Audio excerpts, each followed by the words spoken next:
मित्रों, आज पढ़ेंगे हम इंटरमीडिएट का इतिहास का तीसरा पाठ, जिसका पढ़ना है महाभारत के विशेष संदर्भ में इतिहास। और महाभारत का जो इतिहास पढ़ना है वो भी समाज के विषय में, समाज के संदर्भ में इतिहास पढ़ना है और भी समाज के विशेष इतिहास पढ़ना है। हमको इसमें राजनीति का, आर्थिक का, इसका इतिहास नहीं पढ़ना, विशेष तौर पे समाज का इतिहास इसमें पढ़ना है। मित्रों, हमने बात किया था कि जब दुर्योधन यानी कि कौरवों और पांडवों के बीच में जो द्वीप क्रीड़ा होता है, उसमें जब पांडव परास्त होते हैं, हार जाते हैं, अपना सब कुछ चले जाते हैं और उनको कहा गया था कि आप 12 वर्ष जंगल में, वन में बिता कर आइए, अब 13वां वर्ष रिटर्न आइएगा तो आपको राज्य पाट पुनः जितना आपका अधिकार बनता है उतना दे दिया जाएगा। अब जब ये 13वें वर्ष आते हैं तो आने के बाद जो कौरव थे, जो कौरव थे, उस कौरवों में सबसे जो बड़ा था, जिसका नाम था दुर्योधन था।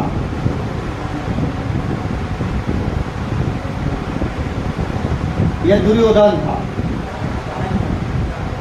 कौरवों में जो सबसे बड़ा भाई था दुर्योधन था। और जो धृतराष्ट्र के पुत्र थे, धृतराष्ट्र के जो पुत्र थे वही कौरव कहलाए थे। धृतराष्ट्र अंधे थे जन्म से, और इन्हीं के पुत्र कौरव कहलाए। इन्हीं कौरवों में जो बड़ा था उसका नाम था दुर्योधन।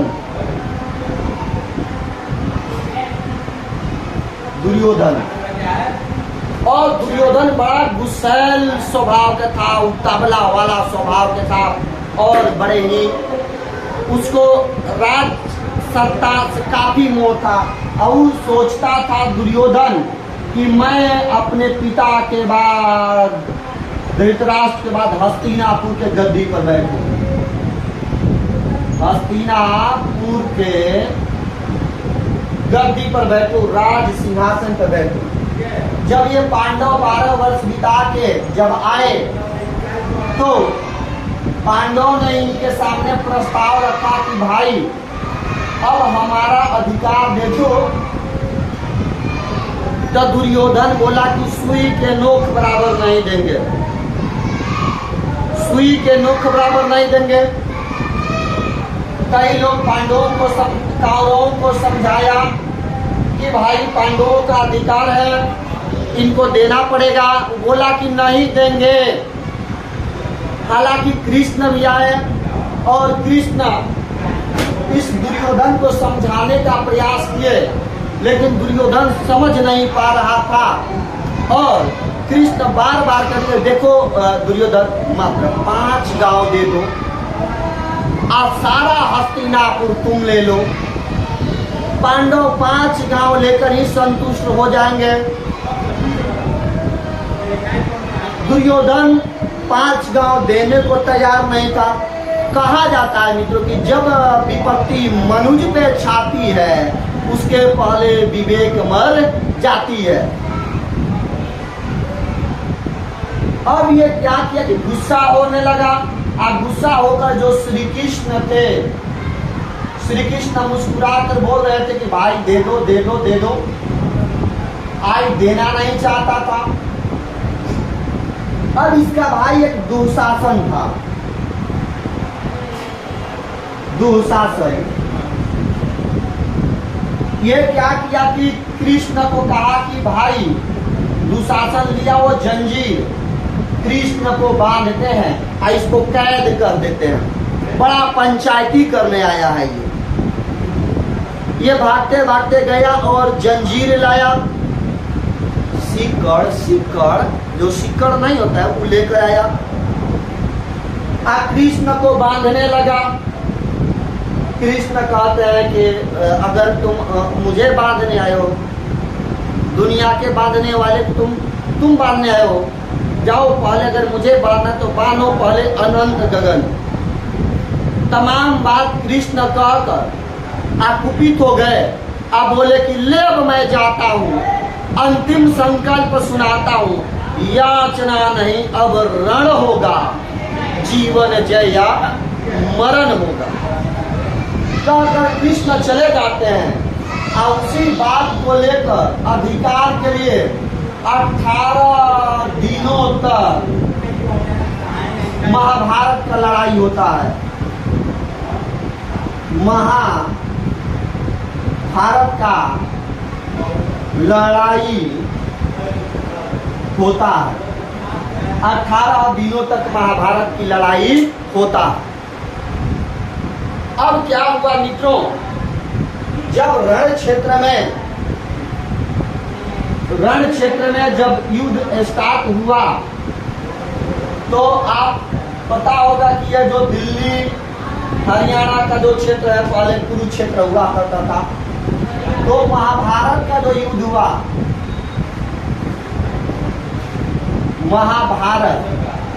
महाभारत का युद्ध कुरुक्षेत्र में होता है। कुरुक्षेत्र में कितना दिनों तक लड़ा गया? 18 दिनों तक लड़ा गया। अब इधर इसमें 2 टीम था, एक था कौरव, एक कौरव और दूसरा था पांडव। अब कौरव के तरफ से एक बड़े बड़े महारथी रथ लड़ने के लिए भाग लिए थे। उसमें एक कुंती का विवाह के पहले एक पुत्र जन्म लिया था जिसका नाम था कर्ण। कर्ण कौरवों का साथ दे रहा था। कर्ण कौरवों का साथ दे रहा था। कर्ण को सूर्य पुत्र भी कहा जाता है। सूर्य पुत्र। उसके बाद इधर गुरु द्रोणाचार्य थे। द्रोणाचार्य, भीष्म पितामह, भीष्म पितामह,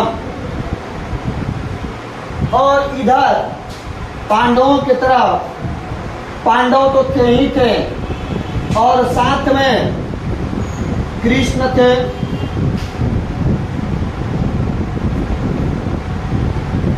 तो जब रण क्षेत्र में आया गया तो जो अर्जुन थे, अर्जुन ये रथ पर सवार थे। रथ पर सवार थे और इस रथ को हाँक रहे थे श्री कृष्ण। इस रथ को हाँक रहे थे श्री कृष्ण। आई अर्जुन जो है तीर धनुष चलाने लड़ने गए थे। लेकिन जैसे अर्जुन देखे कि मेरे गुरु द्रोणाचार्य है, मैं उन पर कैसे हथियार चलाऊंगा, कैसे मैं अपने गांडीव तीर धनुष को गांडीव कहा गया है, कैसे मैं अपने गांडीव से अपने गुरु के ऊपर प्रहार करूंगा। इधर मेरे काकाश्री, दादाश्री, परदादाश्री, पितामह है, उन पर मैं कैसे वार करूंगा। उसके बाद कई को बातें आई। अब उसी बात को कृष्ण समझाते हैं, कहते हैं हे पार्थ। कृष्ण अर्जुन को पार्थ कहते हैं, हे पार्थ। अर्जुन कृष्ण को केशव कहते हैं। तो कहते हैं हे पार्थ, ये सभी लोग जो है अन्याय का साथ दे रहा है और अन्याय के खिलाफ लड़ना ही आपका धर्म है और फल आपके हाथ में नहीं है। फल की चिंता मत करो, केवल कर्म करो। तुमको क्या अधिकार चाहिए तो लड़ाई करो। क्या तुम चाहते हो कि मुझे अधिकार मिले तो लड़ाई करो। अभी जब युद्ध होता था तब आके अर्जुन यही सब शुरू कर देते थे और कृष्ण उनको उपदेश दिए। वही 18 दिनों तक देते रहे उपदेश। उसी को 18 पर्व का नाम दिया गया। पर्व, 18 पर्व। इन्हीं सब बात कृष्ण का दिया हुआ जो उपदेश है वह गीता में है। गीता में कृष्ण का जो रण क्षेत्र में अर्जुन को दिया हुआ उपदेश है वह सब गीता में है। कृष्ण का जो अर्जुन का रण क्षेत्र में दिया गया उपदेश है वह सारा उपदेश किसमें है मित्रों? गीता में है। गीता एक पुस्तक है।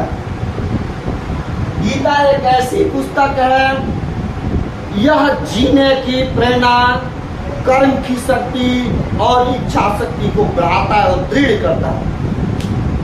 हालांकि महात्मा गांधी कहते हैं कि जब मुझे घोर आशंका और परेशानियां होने लगती थी तो मैं गीता को पढ़ता था। मैं गीता को पढ़ता था। अब मित्रों गीता के विषय में जानेंगे।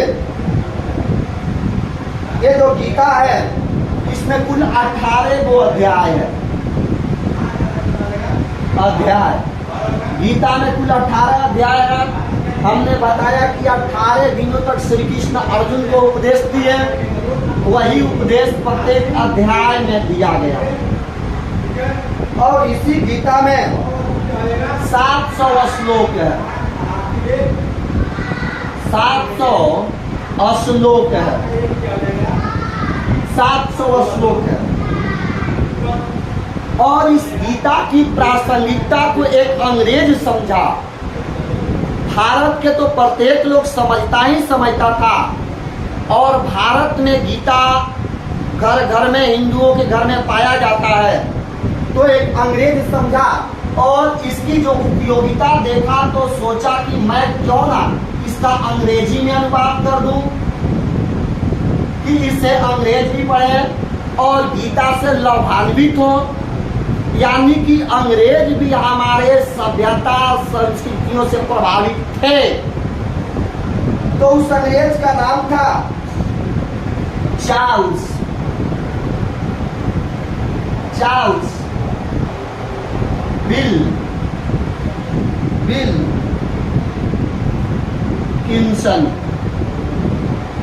विल्किंसन ने 1785 में गीता का अंग्रेजी में अनुवाद कर दिया। चार्ल्स विल्किंसन ने 1785 में गीता का अंग्रेजी अनुवाद किया श्रीमद् भागवत गीता के नाम से। श्रीमद् भागवत गीता के नाम से। श्रीमद् भागवत गीता के नाम से। अब मित्रों हम महाभारत के समय के समाज के विषय में जानने का विशेष रूप से प्रयास करेंगे। हमने कहा था कि इसका जो अध्ययन होगा समाज के विशेष संदर्भ में होगा। समाज,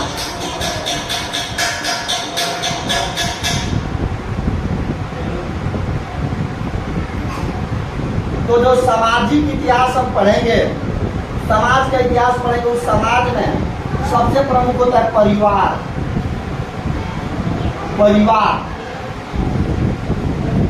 परिवार में माता,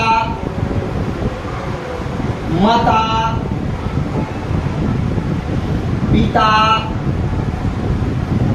दादा, दादी, बुआ इत्यादि लोग होते हैं, उसको परिवार कहते हैं। क्या कहते हैं? परिवार कहते हैं।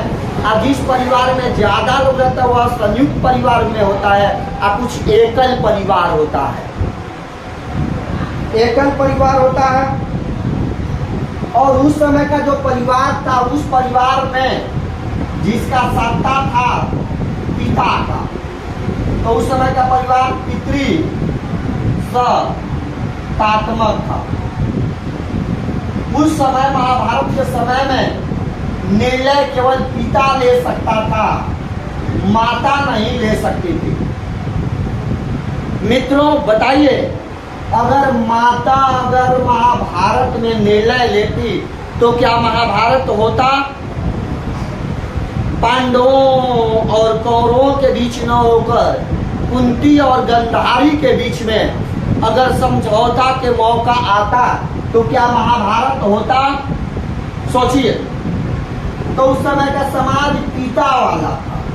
उस समाज को पितृसत्तात्मक समाज कहते हैं। उस समाज को पितृसत्तात्मक समाज कहते हैं, जिसमें कई प्रकार के लोग हुआ करते हैं। और उस समय के समाज में जो पिता का ज्येष्ठ पुत्र था, ज्येष्ठ पुत्र यानी कि बड़ा भाई वही राजा बनेगा पिता के बाद। अब ज्येष्ठ पुत्र में महाभारत में देखिएगा धृतराष्ट्र ज्येष्ठ था। धृतराष्ट्र जो ज्येष्ठ था, लेकिन अंधा होने की वजह से पांडु को गद्दी पर बैठाया गया। पांडु को, लेकिन पांडु की मृत्यु कैसे हुई ये बात हम पिछले वीडियो में बता चुके हैं, वहां पे जाके आप देख सकते हैं। ज्येष्ठ बेटा का उत्तराधिकार होता। इसी बात को लेकर दुर्योधन डरा हुआ था।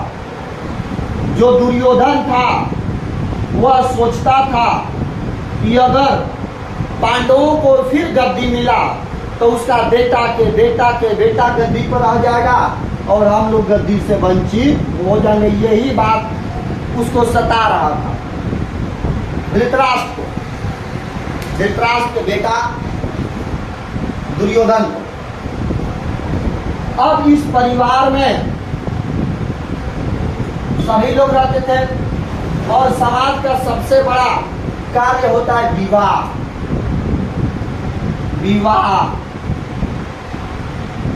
देखिएगा भारतीय परंपरा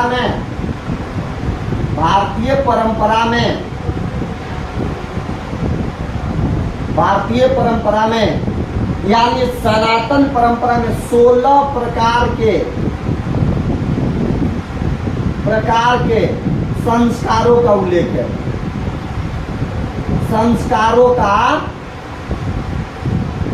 उल्लेख है 16 प्रकार के संस्कारों का उल्लेख है, जिसमें से विवाह भी एक प्रकार का संस्कार है, भी 15वां संस्कार है।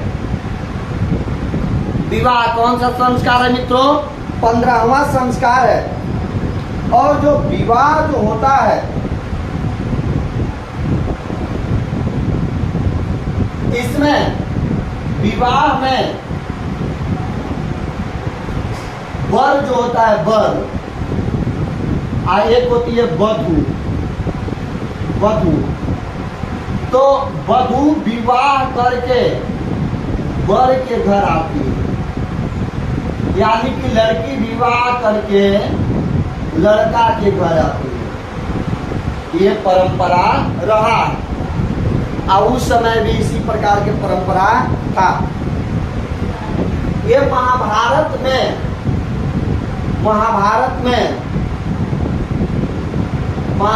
में 8 प्रकार के विवाहों का वर्णन है। हालांकि एक हिंदुओं का ग्रंथ है मनुस्मृति,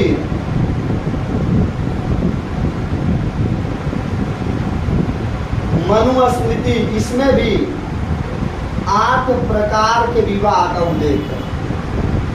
8 प्रकार के विवाह का उल्लेख है। 8 प्रकार के विवाह का उल्लेख है। मित्रों, हम इसमें 8 प्रकार के विवाह के विषय में पढ़ेंगे और समझेंगे कि 8 प्रकार के कौन कौन से विवाह होते हैं। अभी तक तो हम लोग सामान्य एक ही को विवाह देख रहे थे, 1-2 और देख रहे होंगे, लेकिन 8 प्रकार के विवाह इसमें दिया है, जिसमें से 4 को विवाह मान्य है। 4 विवाह मान्य है, मान्य जिसका समाज में मान्यता है, और 4 विवाह का समाज में मान्यता नहीं है, मान्यता नहीं है, फिर भी ये समाज में किसी ना किसी रूप में चलिए रहा है, ये नहीं कि खत्म नहीं हुआ है, चलिए रहा है। अब 4 विवाह का 8 विवाह का एक एक करके हम वर्णन करेंगे। पहला मान्य विवाह में ब्रह्म विवाह, ब्रह्म विवाह, इस विवाह के अंतर्गत, ब्रह्म विवाह के अंतर्गत जो लड़की का पिता था, लड़की का पिता अपने लड़की के लिए योग्य वर ढूंढता है, योग्य ढूंढ कर इसका शादी करता है वैदिक रीति रिवाजों से, इसको कहते हैं ब्रह्म विवाह। लड़की के पिता लड़की के लिए योग्य वर ढूंढकर विवाह करता है, उसको कहते हैं ब्रह्म विवाह। और इसमें दूसरा विवाह है दैव विवाह। दैव विवाह, दैव विवाह इसके अंतर्गत क्या होता है मित्रों,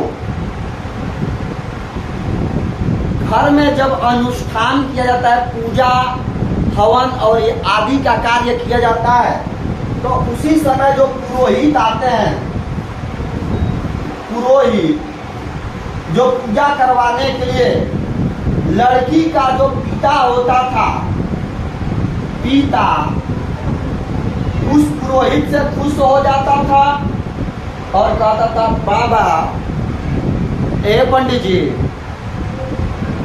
हमरा स्वीटिया से विवाह कर ले। अब जब पुरोहित जब स्वीटिया से विवाह कर लेते थे, वैसे विवाह को दैव विवाह कहते हैं। दैव विवाह, देवता से विवाह। जब लड़की के पिता कहता था, बाबा भाई स्वीटिया से विवाह कर ले, इसी विवाह को दैव विवाह कहते थे। उसके बाद आर्ष विवाह होता था, आर्ष विवाह, आर्ष विवाह।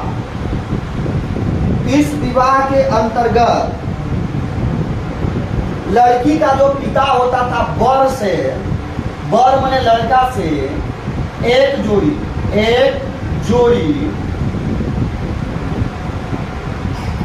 गाय आ बैल लेने के बाद अपनी बेटी से विवाह करता था। इसको आर्ष विवाह कहते हैं। जब लड़की के पिता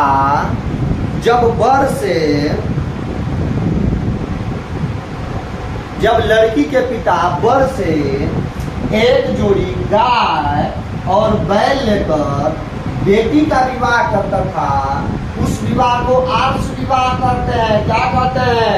आर्ष विवाह। कोई लड़का वाला विवाह करना चाहता है, हे हमको पहले एक जोड़ा आप गाय दीजिए, बैल दीजिए, गाय का दूध पिएंगे और बैल से खेत जोतेंगे, लेने के बाद विवाह करता था। अब लेकिन मान्यता प्राप्त अब चौथा विवाह है, जिसको प्रजापत्य विवाह कहा गया। क्या कहा गया मित्रों? प्रजापत्य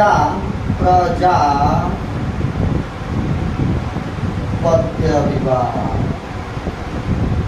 प्रजापत्य विवाह। इसमें लड़की के पिता क्या करता है, लड़का से कहता है कि मेरी बेटी के साथ वैदिक नियमों के पालन रह के करोगे तो विवाह करेंगे। वैदिक नियम क्या? अब बेटी मंदिर जाएगी, मंदिर जाना, पूजा में जाएगी, पूजा करना, याचना में भाग लेगी, याचना में भाग लेना, यानी कि जितना हमारा सनातन और वैदिक परंपरा है उस परंपरा को अगर आप मानिएगा तो विवाह करेंगे, और नहीं तो जाइए अगला दुआरी देखिए। तो जब लड़का स्वीकार कर लेता कि हाँ पापा जी हम समाज के सभी धार्मिक नियमों का पालन करेंगे, तब वो बोलता था लड़की के पिता, वाह बेटा यही तो हम चाहते थे, चलो तुमको अपनी बेटी स्वीटी से विवाह करवा देते हैं। तब विवाह करवाता है, तो इस विवाह को प्रजापत्य विवाह कहते हैं। ये चारों विवाह समाज में मान्य था। कई बार इंटरमीडिएट में पूछा गया है कि निम्न में से कौन विवाह मान्य है और कौन विवाह अमान्य है। मित्रों, अब अमान्य विवाह की बात करते हैं कि किसका समाज में मान्यता नहीं था, आज समाज के लोग किस विवाह को स्वीकार नहीं करते थे, और आज भी कहीं ना कहीं स्वीकार नहीं करते, दिल में ठेस, दिल में कुंठा लिए चल दिए रहा है। एक विवाह है असुर विवाह, जिस ये पांचवा विवाह असुर। असुर, सुर माने देवता, असुर माने राक्षस। ये भी राक्षस का एगो प्रजाति का है। इसके अंतर्गत क्या किया जाता था, कन्या के पिता के द्वारा लड़का वाला से यथाशक्ति धन लिया जाता था।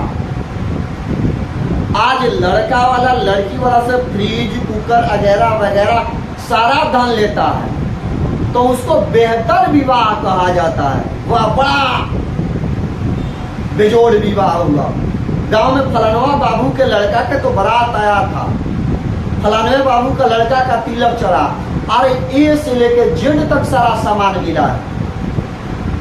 लेकिन उस समय अगर लड़की का पिता लड़का वाला से यथाशक्ति धन लेकर विवाह करता था, उस विवाह को असुर विवाह कहा जाता था। असुर ये समाज में मान्य नहीं था। लड़की के पिता नहीं ले सकता था, केवल लड़का के पिता ही ले सकता है। आज तो लड़का के पिता एकदम हाथ और आंख दोनों खोल के बैठा है लेने के लिए।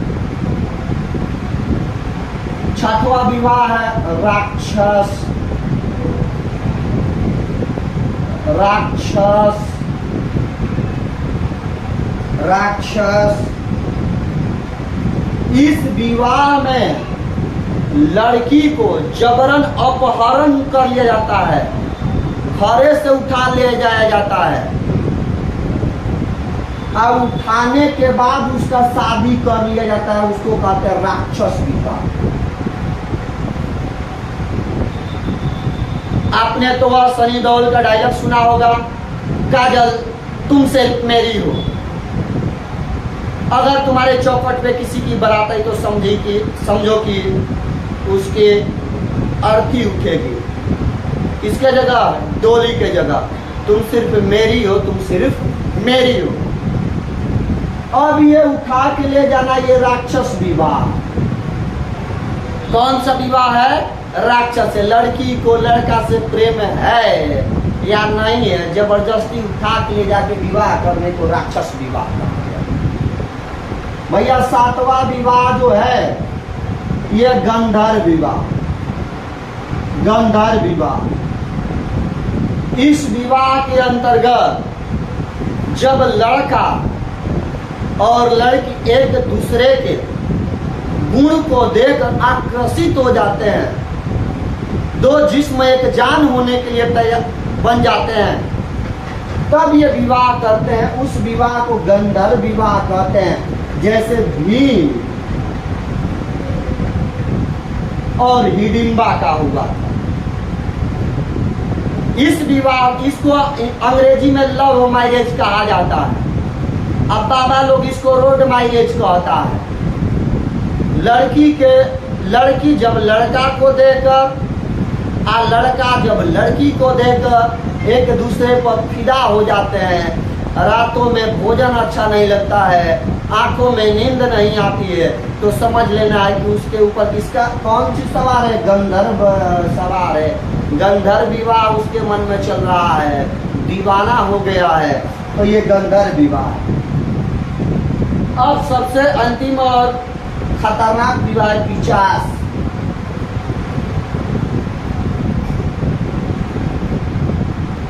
पैसाच। यह भैया विवाह का प्रकार है। इस विवाह के अंतर्गत सोती हुई लड़की को उठा ले जाना और उसके साथ बलात्कार और दुष्कर्म करने के बाद उससे विवाह कर लेना। मित्रों, अभी हम लोगों ने जो 8 प्रकार के विवाहों को पढ़ा था, उसमें 4 प्रकार के विवाह मान्य थे और 4 प्रकार के विवाह अमान्य थे। मित्रों, इसके अलावा और भी विवाह होता था, उन विवाहों को भी समझने का प्रयास करेंगे और आप देख लीजिएगा कि आपका विवाह इसमें से किसके अंतर्गत होगा। एक विवाह होता था बहुपत्नी प्रथा और एक होता था बहुपति प्रथा। बहुपत्नी विवाह और एक बहुपति विवाह। बहुपत्नी में एक पुरुष एक से अधिक पत्नियों से विवाह करता था, एक से अधिक महिलाओं से विवाह करता था, उस विवाह को बहुपत्नी प्रथा कहते थे। एक से अधिक महिलाओं से जब विवाह करता था तो उस विवाह को बहुपत्नी प्रथा कहते थे। अब बहुपति प्रथा उस विवाह को कहते हैं जिसके अंतर्गत एक महिला कई गो पतियों को रखती है। जैसे आप महाभारत में देख सकते हैं द्वारपति को इसके 5 गो पति थे। कितने पति थे? 5 पति थे। कुछ ऐसे विवाह होते थे जिनके एक से अधिक पत्नियां हुआ करती थी, बहुपत्नी। एक से अधिक पति हुआ करते थे, उसको बहुपति कहा जाता है। ये महाभारत में आप देख सकते हैं द्वारपति का उदाहरण, जिनके 5 गो पति थे। कितने पति थे मित्रों? 5 गो। थोड़ा सा मजाक नहीं लग रहा है आपको? थोड़ा सा मजाक लग रहा होगा, लेकिन इस प्रकार की प्रथा था। अब समाज में देखते हैं कि गोत्र प्रथा भी था। गोत्र के विषय में आप जानते हैं या नहीं जानते हैं? गोत्र की शुरुआत जो है लगभग 1000 ईस्वी पूर्व में हुआ था। गोत्र की शुरुआत 1000 ईस्वी पूर्व में हुआ था। 1000 ईस्वी पूर्व, यानी कि ये ऋग वैदिक काल रहा होगा। इसमें माना जाता है कि कोई ऋषि का जो वंशज है,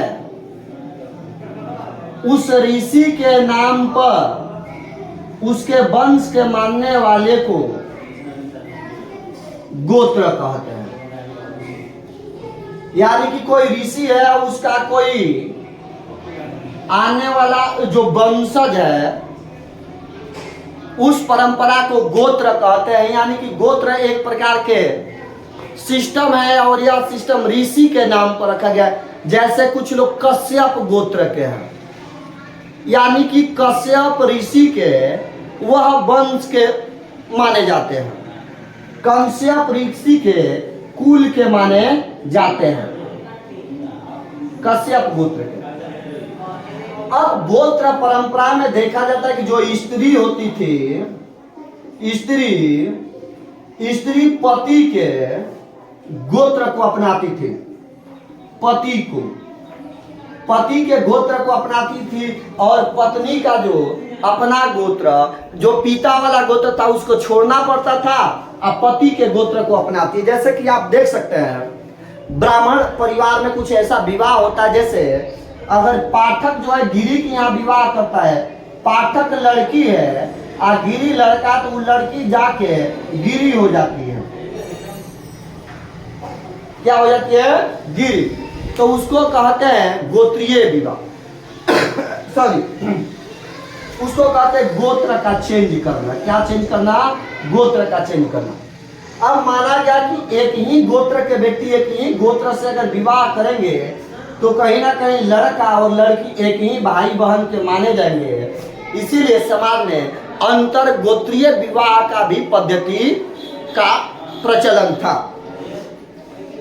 और उसके अलावा बात करें वर्ण व्यवस्था के, तो उस समय समाज में 4 प्रकार के वर्ण था।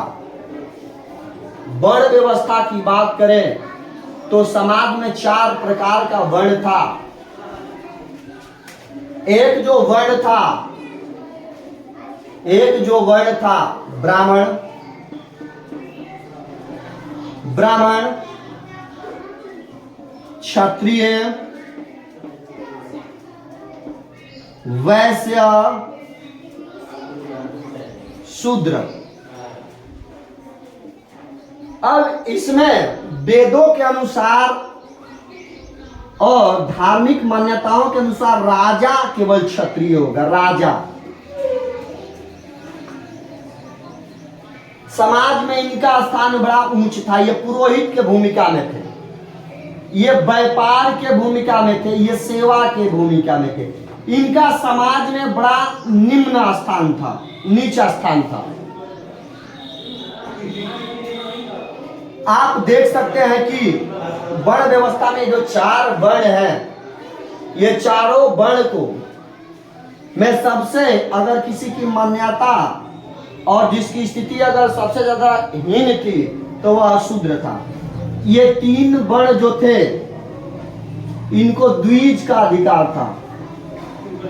द्विज यानी जनेऊ धारण ये कर सकते थे, शिक्षा ग्रहण कर सकते थे, 16 संस्कारों में बाकी संस्कार वह कर सकते थे।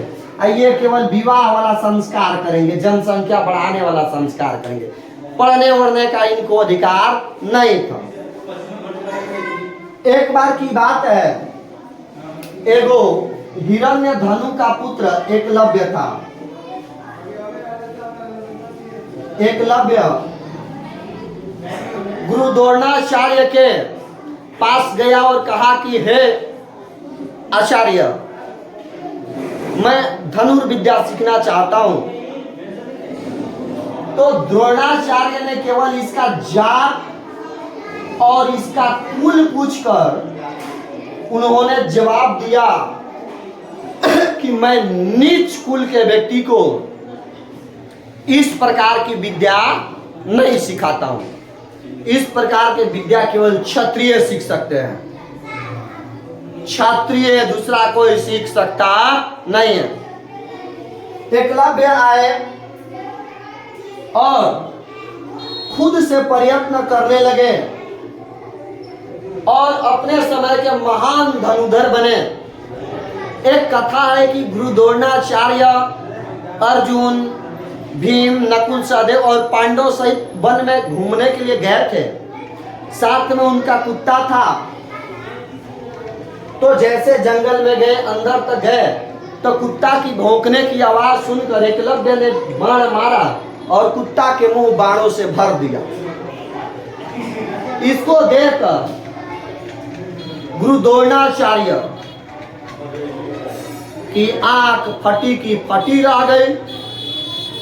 अर्जुन का सभी लोग आश्चर्यचकित हो गए। गुरु द्रोणाचार्य ने कहा कि हे अर्जुन, हे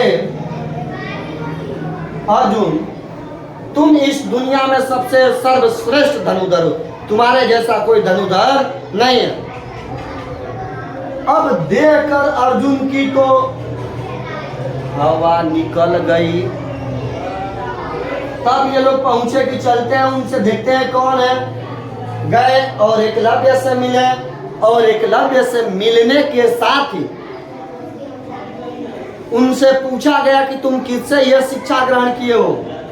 तो बोले कि अभ्यास से, लेकिन गुरु हम द्रोण को मानकर शिक्षा ग्रहण किए हैं। तो गुरु द्रोण ने वहां पे अपनी सारी जिंदगी की चतुराई लगा दी कि एक शूद्र आगे न बढ़ सके और एक जो क्षत्रिय आगे रहे। इसके लिए उन्होंने चतुराई लगा दिया और अपने ज्ञान के जाल में एकलव्य को फंसाया और कहा कि हे एकलव्य, तुम अगर सच्चे मन से मुझे गुरु मानते हो तो क्या गुरु दक्षिणा दोगे? एकलव्य बोले कि जी मैं दूंगा। आप मान कर तो देखिए। गुरुदेव ने बोले कि देखिए पीछे नहीं मुकरना है। बोले कि नहीं, वचन दिए तो दिए। अब उन्होंने कहा कि अपने दाहिने हाथ का अंगूठा काट के दे दो। एकलव्य तनिक भी विचलित नहीं हुआ और अपने दाहिने हाथ के अंगूठा काट कर गुरु द्रोणाचार्य को समर्पित कर दिया। यह इतिहास में एक शूद्र के अंगूठा को ले लेना एक अद्भुत ही घटना है।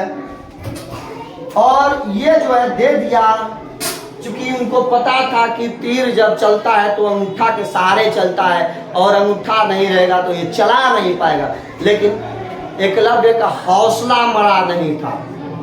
कहते हैं ना जी कि हौसला बुलंद है तो फासले करीब है जिगर में दम तो मंजिले क्या दूर है? नहीं दूर है। ये एकलव्य ने चलाना शुरू कर दिया। अब इसके अन्य समाज की स्थिति की बात करें तो उसमें देखते हैं मित्रों कि बुनकरों की श्रेणियां है और अन्य जातियों की श्रेणियां है।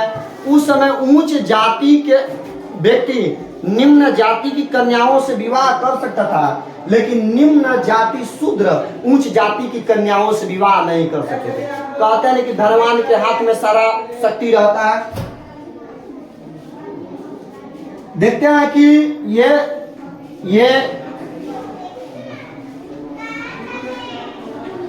कौन, आपको तो पता ही है। शांतनु निषाद राज की कन्या से विवाह किए। भीम हिडिंबा एक राक्षस की बहन से विवाह किया। अगर शूद्र कोई विवाह कर ले तो उसके संतान को समाज में कई नामों से पुकारा जाता था। अछूत, चंडाल, अस्पृश्य, ऐसे नामों से पुकारा जाता था। ऐसे नामों से पुकारा जाता था। अगर महाभारत में स्त्री संपत्ति की बात करें तो स्त्री संपत्ति जो स्त्री उपहार में अपने घर से लेकर आती है उस संपत्ति को स्त्री संपत्ति कहा गया है और उस पर स्त्रियों के अधिकार है। हालांकि कई गो समाज के जो समाज को दिशा देने वाले, समाज को एक कानूनी शिक्षा देने वाले कई लोगों ने स्त्रियों की संपत्ति की बात किया है। कहा है कि ऋग्वेद काल में संपत्ति पर केवल पुरुष का अधिकार होता था, वो भी एकाधिकार। एक मिताक्षरा ग्रंथ है जिसके लेकर विज्ञानेश्वर है, वह कहते हैं कि पुत्र को यदि अधिकार है कि वह पिता की संपत्ति का विभाजन करा ले। और कुछ ग्रंथ कहता है कि पिता के मरने के बाद भी संपत्ति में अधिकार होना चाहिए। लेकिन आप देखते हैं कि स्त्री को भी महाभारत काल में चल संपत्ति के जैसा ही माना गया है। अगर चल संपत्ति माना गया, इसका प्रत्यक्ष उदाहरण है कि द्वारपति को पांडवों ने दांव पर लगा दिया था। द्वारपति को पांडवों ने दांव पर लगा